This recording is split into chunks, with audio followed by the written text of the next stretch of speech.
Fala galera, que tá falando aqui é o Richard.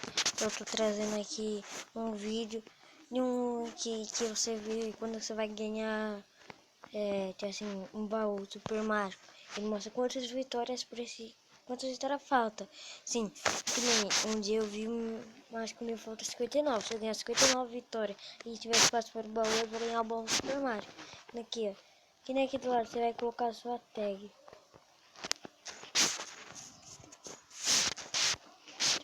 Já tá gravado aqui.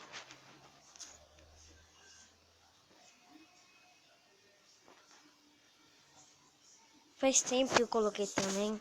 Eu tá bugado só nessa conta aqui. Eu tô com mais troféu. Eu vou ver se atualiza. Não atualizou ainda nada. Vou traduzir aqui. Aqui, ó.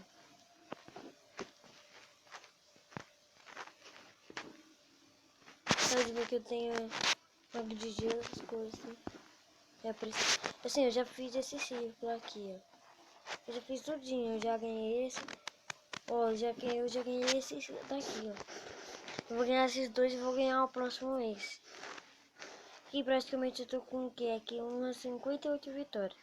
Ó, aqui eu tô com 57, eu vou para 58, 50...